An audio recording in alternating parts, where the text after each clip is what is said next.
Mapaygagulo pa yung tanan mga tuan, mga kasangkayan. Ngayong hapon sa yung tanan mga higala. So magandang hapon sa inyong lahat mga kaibigan. Mga time check natin is 2:58 PM. No? Tinamad ako pasyal sa guys, sa ating sa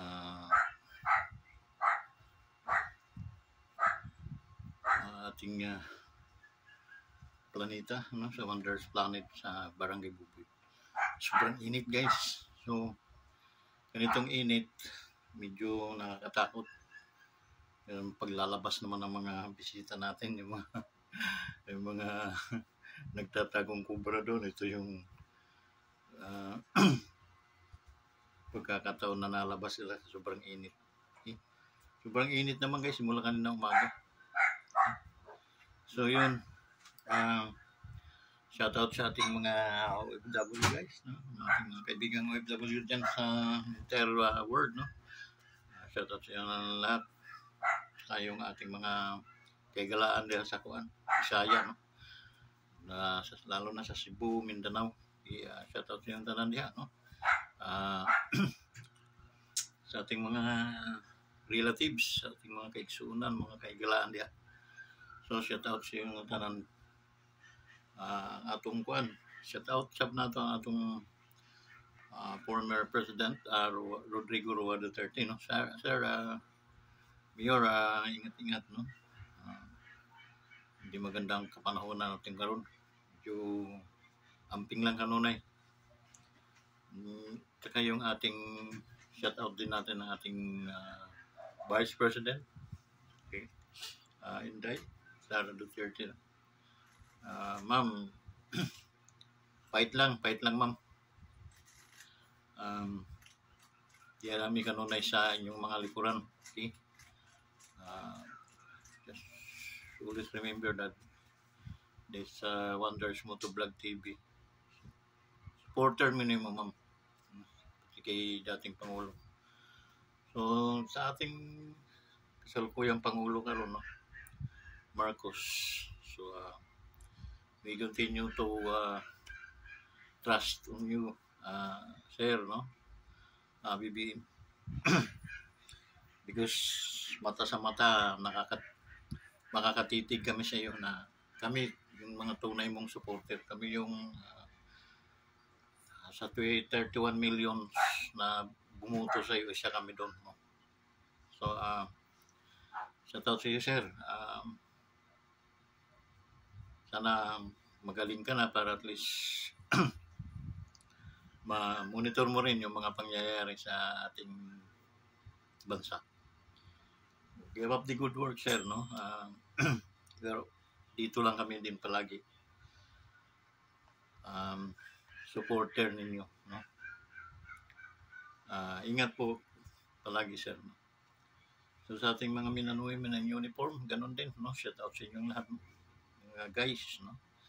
Ating mga kapulisan, shout out sa inyo mga pulis sa pag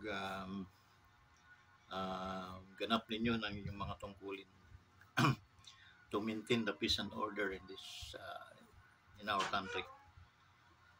Dyan sa kuan, no? Yung mga na lindulan, nalinog dahas kuan sa ginsan, no? So hadlok man natarana ay basta lang man liki ang mga kuan yuta, no? Hindi lang nang liki yung mga yuta para mga hulog ang taon. Di man siguro nag-tsunami diha, no? So kusog-kusog na 7.2. So kusog ka yun ang Indula. So diri sa kuan sa awa ng Diyos, minimal man, no? Bibihira man diri magkabagyo niya, magkalinog kay diri sa kuan Laguna. So atong mga kuanda, no? Kay gisuunan diha sa Tacloban, no? Shout out sa inyong tanan. Mga Lasi family, no? Shout out sa inyo. Mag-shout out to sa ta guys para kuan sa mga Jesus family no diyan sa Tanawan. Okay? Shout out sa inyong tanan diha. Okay, na Robert no, na Josephine. Niya diha sa kuan Burawin no, kina Madeline no, kina Alan. Niya si Inday no. Shout out sa inyong tanan o tingalig na amo diha or to Cebu. No, kina Yaya Tiring diha sa kuan sa Rawis Samar no. Shout out sa inyo diha ya. Okay. Niya diha sa kuan sa pa atas sa Cebu no. Shout out sa inyo diha sa Cebu. Sila kuan Manalinda no. Kumusta na mo mana? Okay. Advance Merry Christmas. Niya kauban ng Happy New Year.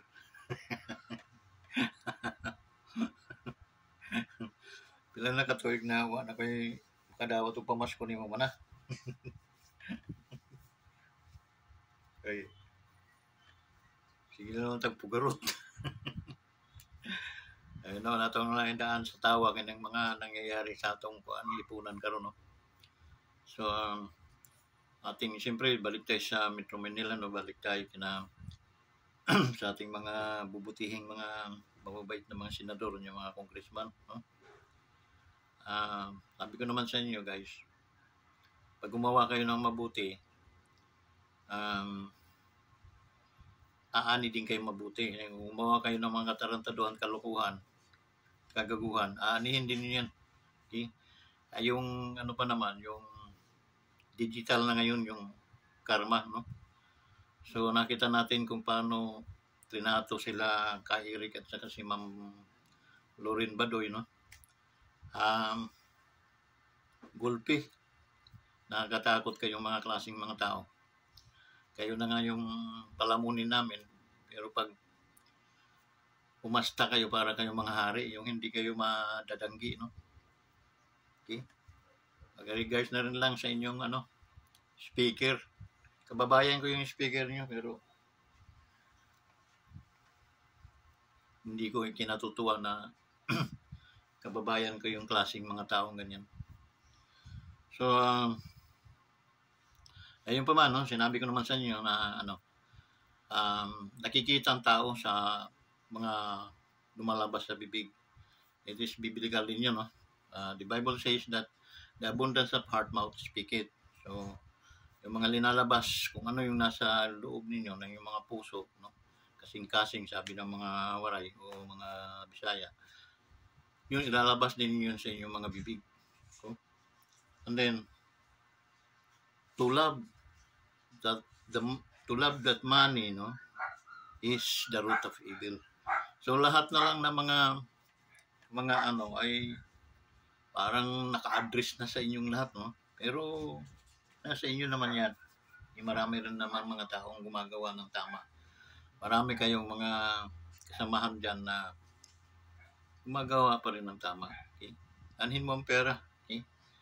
Kung may liligaw naman ang inyong kaisipan, yung mga na hindi naman kayo mga dating ganyan. Marami nga nagtataka no? Hindi naman kayo mga dating ganyan. Ngayon lang kayo nagkaganyan. Okay? Para kayong sabi nga ni Jason para kayo mga asong ulul pag nagtatanong. Okay? So hindi galing sa akin yun, galing kay Jesus. Kaya naano lang kami no, kasi nakakalungkot. Dapat very professional ang dating nyo dahil kayo nga ay elected ng ating mamamayan. No? Bibinuto kayo para maging representative, no? Representative. At the same time, kayo ay mga isang tagapaggawa ng batas. Okay? Hindi naman, pag gumawa naman kayo ng batas, dapat kayo ang unang susunod sa batas, hindi kayo ang unang tumataliwas ng mga batas na ginagawa niyo. So, yun. Lang, no? Kasi ngayon, ang makikita mong mga nagbibida-bidahan, yung mga kamatayang black. Okay? Hindi ako natatakot magsabi ng kamatayang black kasi yung mga ano ngayon, klaro naman eh. Klarong-klaro. Pero bakit hindi nyo iniimbestiga ng mga yan para at least yan ay ikinulong, no? Dapat yun ang mga kinukulong, yung mga klaseng tao na yun. Because they are enemy of the state, no? Ang nangyayari sa kanila, pumapasok sila sa gobyerno, sinisildohan sila ng gobyerno. At the same time, yung sinisildo sa kanila, yung nakikita at nakukurakot nila sa bansang Pilipinas, gagastusin nila para labanan ng gobyerno. So, tama ba kaya yan? Okay? So, bakit hindi nyo matagal na ang mga taong yan nandiyan sa ano ninyo, no? Sa ating gobyerno. But how come? Okay? Na pagdating lang ni Duterte, tsaka ito ni Pangulong Duterte, tsaka nito ni Bongbong, dito nagkakaroon ng ano. Nung kapanahon ni Pangulong Duterte, talagang hindi natin pinagkukumpara, no, yung dalawang Pangulo. Okay? Pero sa dami ng winalis ng Pangulong Duterte, okay, dito sa ating bansa, nagkalat ang mga basura kahit saan ka tumingin ng mga sapa, ng mga creek, no, puno ng basura. Yung ating pasyalan sa Maynila, yung puro may mga patay na lumulutang ng mga aso, pusa, baboy. Doon yun. Kaya ang amoy, hindi yung yung amoy ay walang amoy shit, no? So, yun. Hindi yun natiis ni maraming presidenteng dumating dito sa atin. But wala silang paki. Sa kalinisan ng Metro Manila, kalinisan ng ating kapaligiran, hindi talaga nila yun i-address. Sino? Okay? Mga nagkalat na mga adik dyan sa lansangan. Actually, ako mismo, no, buhay akong testimony. Dito sa bayan ng Santa Cruz, napakaraming adik dito. Okay? Before. Okay?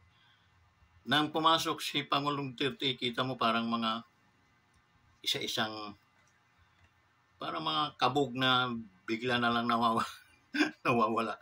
It because mayroon siyang batas na inukol doon para at least maging tahimik. Alam mo kasi kung hindi na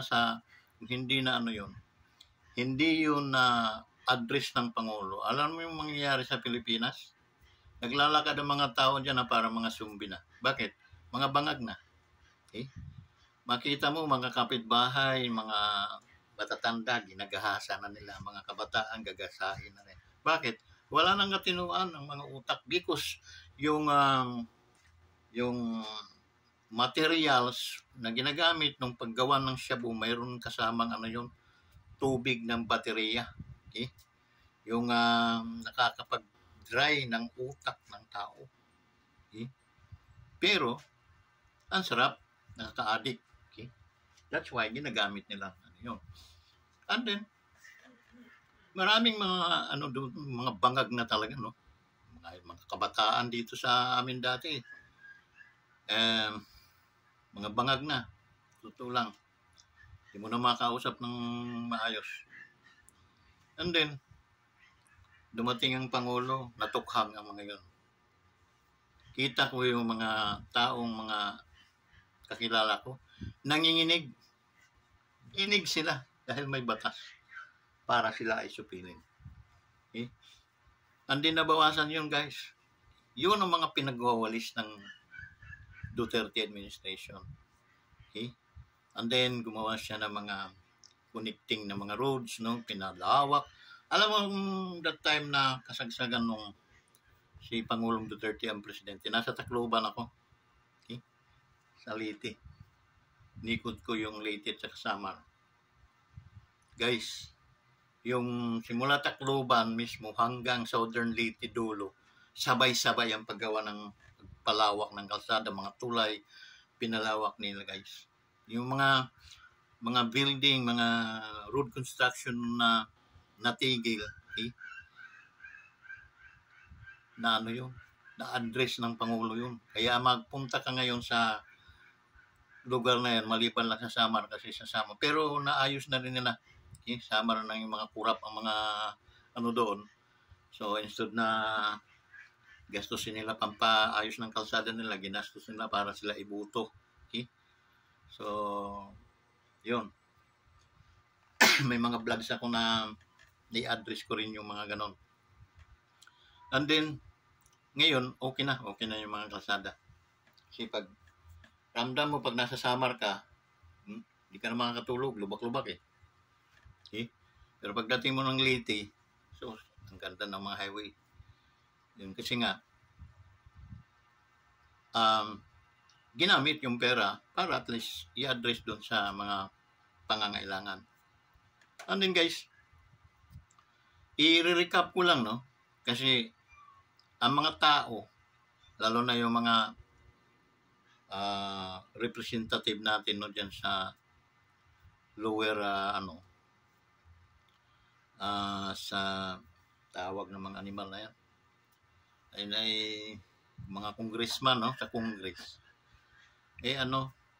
Nung kapanahon na ni Pangulong Digong, naglipatan yon sa kampo ni Digong, no, yung kanilang naglipatan sila, laban ba yon? Ayun, naglipatan sila. Nang nawala na si Pangulong Duterte, ayun, nagpuntahan naman kay Romualdez. Okay? Naglipatan naman ng ibang kampo. Guys, yan si Romualdez, kamag-anak, pinsan lang yan ni Pangulo Bongbong Marcos. Binuto namin si Marcos, hindi namin yun na makikialam yan sa kaya kasalanan na rin ni Marcos yun, ni Bongbong. Okay? So, dapat siyang supilin niya yung mga ganyang mga Okay? And kung strong leader ka rin talaga, kaya nga ibinuto namin dahil nga ang ama mo magaling, strong leader naman yun, talagang siniraan lang siya. Ikaw naman ang nagpapakasira. Okay? Wala ka ng pagkakataon pa para at least ibangon yung mga pinagbabato sa inyo noon na magnanakaw, ganon kayong mga tao. Tapos ngayon parang yung mga nagsusumigaw sa yung mga ganyan, yun ang inyong mga pinagbabarkada ngayon. Di kaya katarantaluhan yun, Pangulo? Kaya yun.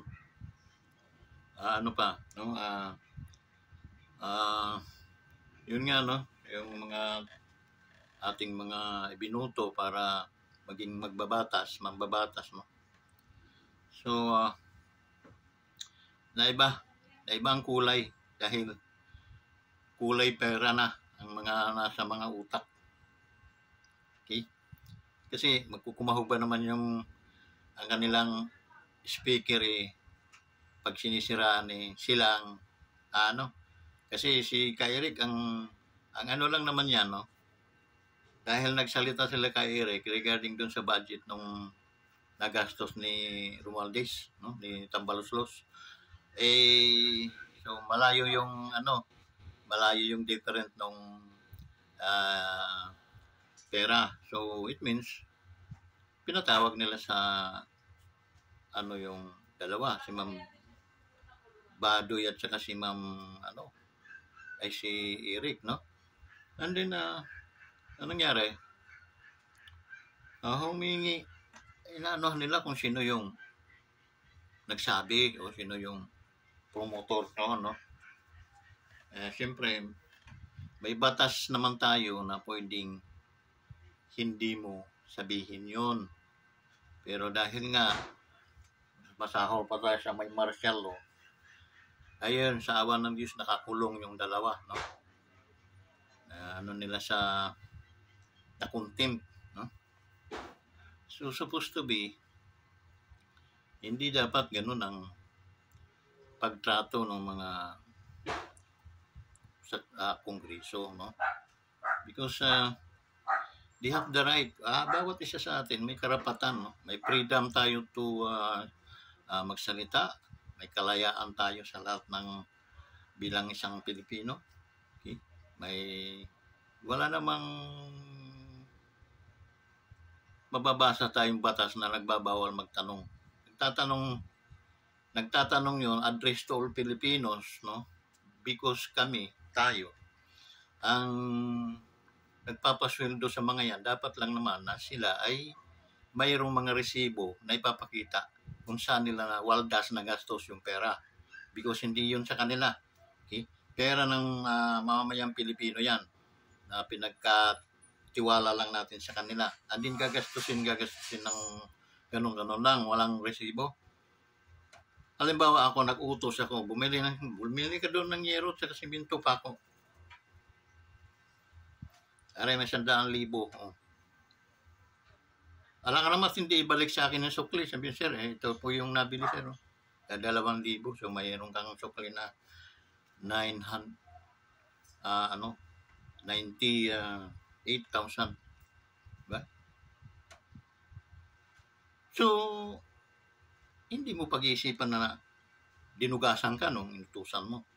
Kayo, wala naman kayong pinakitang mga resibo sa mga ginastos yung pera sa pera ng sambayang Pilipino.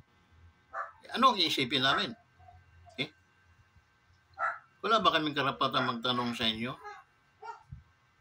Ano yung nasaan yung pera? Ganito ba talaga kalaki? Hindi naman pala ganun kalaki.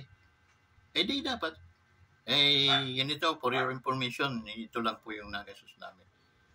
Hindi kayo dapat maging isang parang onion skin o nana na pag tinanong kayo, para bagang napakahari nyo, napakatapang nyo na putragis.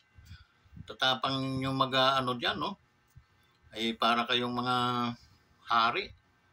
Pakain lang yun namin. Alalahanin nyo yun, no?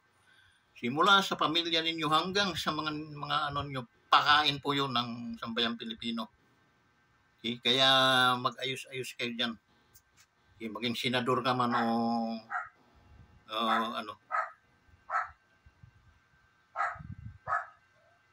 ayusin ninyo yung dahil hindi lahat ng panahon ay tatayo kayo ng ganun. Okay? For a matter of 5 years from now, magpapalit na naman tayo ng Pangulo.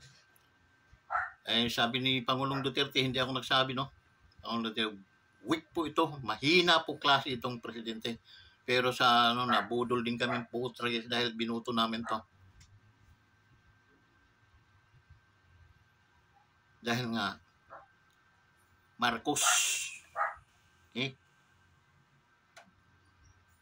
pinaka-the best na presidente sa buong mundo. Ferdinand Idralin Marcos Sr. At saka, mga Marcos, for how many times ko nang pinipitik yung mga mata ninyo para mamulat sa laki ng utang nyo kay Pangulong Duterte. Ilang taon na naka-pressure yung ating Apo Lakay. Problema ng mga Marcos, paano? How to maintain and paano natin ito maililibing sa libingan ng mga bayani. Because ayaw ipalibing. Yung mga tarantadong mga taong kumontra sa ni Marcos noon, nagpahirap kay Pangulong Marcos noong kapanahonan. Ayan, ini-entertain ng pinsan mo, Pangulong Bongbong. No? Binigyan ng pagkakataon.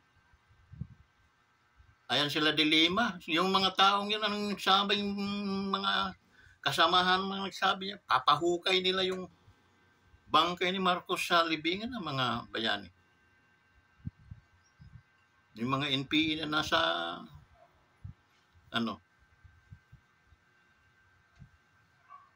sila yung mga nagsasalita sa inyo noon, kayo magnanakaw, ibalik nyo yung mga nakaw. Okay? Na wala namang napatunayan ang hukom sa buong mundo. Okay? So yung mga nangyari guys ng natin ngayon, no? Parang nabaliktad. Okay? Nabaliktad na.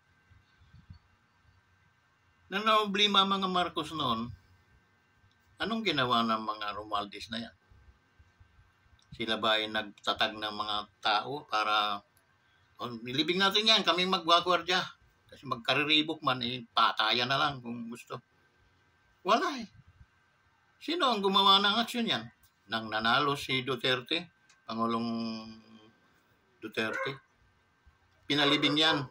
Walang walang nakaik, no? Nailibing. Isa yan sa utang na loob ninyo sa mga Duterte. Dapat, pag mga ganyan na tumatik. Barahin mo agad. Oops, magpinsan nga tayo, pero ihuhulog kita sa farm ng mga crocodile pag ganyan ang ugali mo. Kahit ako, ako may pinsan, ganyan. Ako mismo maghuhulog doon para pagpistahan ng mga buhaya. Kaysa masira yung pagkatao namin, apelyido namin. Naniniwala akong hindi naman kayo yung mga sinasabi ngayon na kayo ay ganito, kayo ay ganon. No? Hindi ako naniniwala doon. Magpakita mo naman, Pangulo, na hindi nga ako ganyan, Mr. Wanderers. Hindi nga ako ganon. Ang tama-tama sa akin ang mali-mali. Kasi nung kinakarambulan na ang mga Duterte hanggang sa ngayon, wala naman ako nakitang mga newspaper na galit ka, may dala ka ng samurai para paghagadin mo na yung mga kumaano kina Vice President mo. Yung talagang nagrementado ka na. Nagrarambos style ka na, may dalada kang 50 caliber na lumabas kayo mga diba? Wala eh.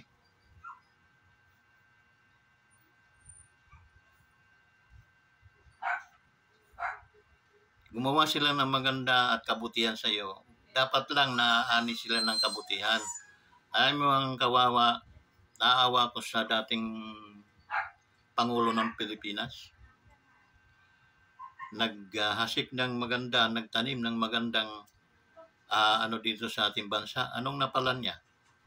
Nidemanda niyo sa ICC. ICC pa, yung ibang bansa pa, no? Hindi yung ating gobyerno. Okay? So, mahirap ang mga pangyayari. At yung usapin naman ng mga yung mga rebelde na bibigyan ninyo ng pagkakataon, ayusin mong decision mo dyan, Pangulo, at anong mga military nagagalit. Okay? So, mahirap na. Hindi natin alam. Malay mo, maulit yung EDSA, no? Mahirap. So, yun lang, no? Ang sa amin, dahil binuto ka po namin, kailangan din po namin kayong paalalahanan dahil nga hindi naman kami bumuto dahil ganun-ganun lang. Bumuto kami sa iyo dahil alam namin na mayroon kang magagawa na maganda at mabuti dito sa ating bansa. So, yun lang. Sana palagi kang patnubayan ng ating Panginoon. Ikaw ay pakaingatan din, no? Upang may survive natin yung mga problema at mahanap ng solusyon sa lahat ng mga suliranin na encounter natin siya ngayon. Okay? Magpapasko na po, Pangulo, mahalang mga bilihin, so kailangan po yan, i-address po din po ninyo yan. Okay? So, dito na lang at magandang hapon sa inyong lahat, mapagpalang araw, hapon para sa inyong lahat. So, don't forget to subscribe to our YouTube channel, Wanderers Motovlog TV. Thank you so much guys sa patuloy ninyong pagtatangkilik, and then kahit medyo may kabagalan man, wala tayong magagawa. Kasi ito, nagyayaw-yaw lang tayo dito para at least magkaroon tayo ng at yung mga information, ng mga reaction na ating ginagawa para malaman ng mga madlang people na anong mga nangyayari sa ating lipunan sa ngayon. Okay? So, yun, hanggang dito na lang guys. Bye-bye!